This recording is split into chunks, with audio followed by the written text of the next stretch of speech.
Because the Soviet made a mistake by not including him in our class and now is atoning for it. Sophie snapped it, standing up next to her knight. I understand your reservations, Professor Dauphin. I would have the same ones, said Ryan, his attention still on the dean. I've come to South Camelot to protest its king. I cannot speak to the mysteries of the Soviet or the admissions process at your school. But if you have doubts about my loyalty, then I will return to Foxwood at once.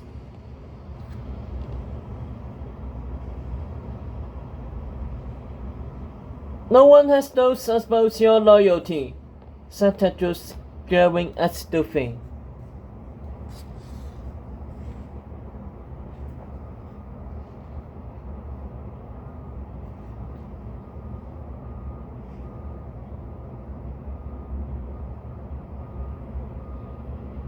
Doubts about your loyalty? No, said the dean. In reporting this fairy tale as it unfolds, the Stoian has showed me what kind of knight you are, Ryan. You have saved Tedros' life. You have saved all of my students' lives, along with numerous kingdoms under threat, from Foxwood to Mahadeva to Nottingham. Your loyalty to Tedros, to his friends, and to good is unquestioned. What I question is why this loyalty has not come to my attention before now. But perhaps that is something that only the Stoian and our previous schoolmaster have the answers to, and unfortunately, neither is capable of giving them. One last question, however. She peered into Ryan's eyes. About your intentions towards Sophie.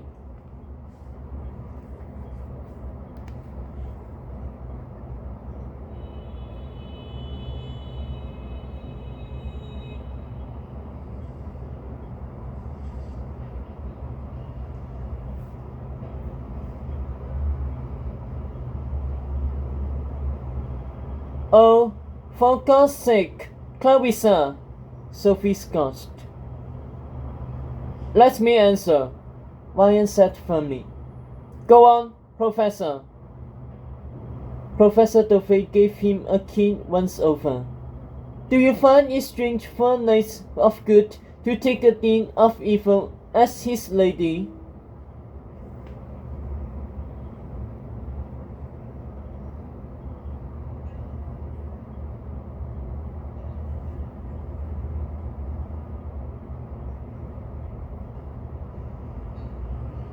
No more strange than a princess of good like Agatha to have a dean of evil like Sophie as her best friend, or a dean of good like you to have had a dean of evil like Lady Lasso as your best friend, Ryan answered.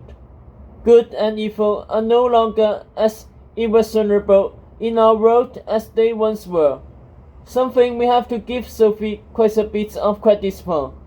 But to be perfectly honest, I wouldn't have wanted the Sophie that came to your school her first year. That Sophie was evil in the most self-serving way. There was little to attract someone like me, who wants to do good in this world. But I don't see that Sophie anymore. Her soul may still skew toward evil, but now her evil serves the greater good. It's what I most admire about her. She can change people's minds. She knows how to lead. I think we can all agree on that, Professor. Even more, I think we can all say that she deserves to find real love. Wouldn't you?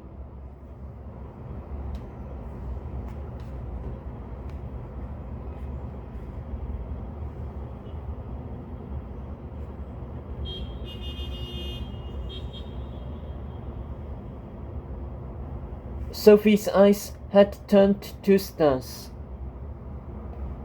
The Dean of Good smiled warmly.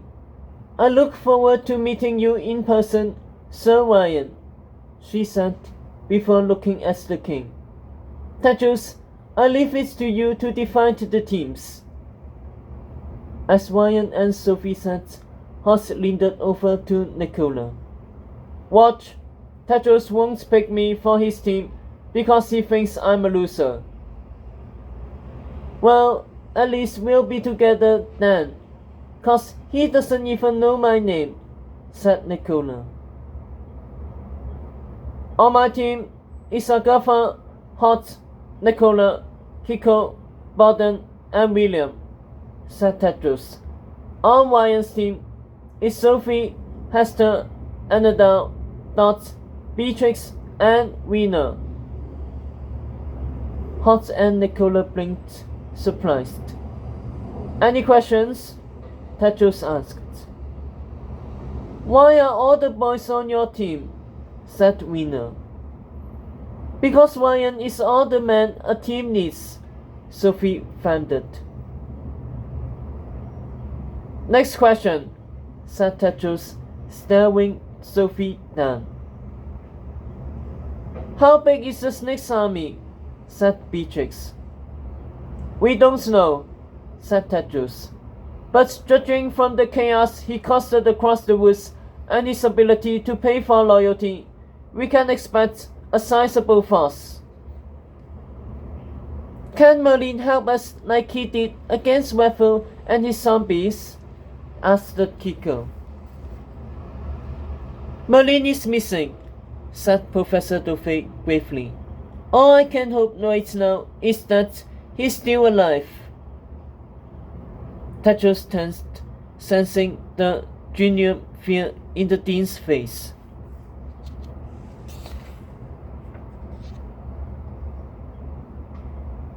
You say we have to build an army, but do the people even want to fight for Tedros? Beatrix asked, raising her hand. From the news we read, it doesn't seem like we have much support from other kingdoms after you left them to deal with the snake on their own. Or from the people from Camelot, of that matter. Ryan might have saved half the woods single-handedly, but are those people going to rally behind you?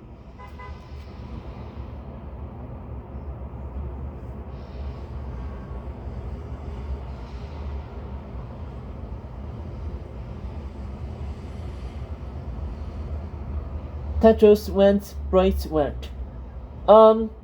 Look. Tedros is the king, Ryan lashed it, spinning to Beatrix. The king of Wood's greatest kingdom, and it is our duty to show the people of Camelot and beyond what loyalty to the king looks like. Anyone unable to fulfill that duty is welcome to jump off the boat right now.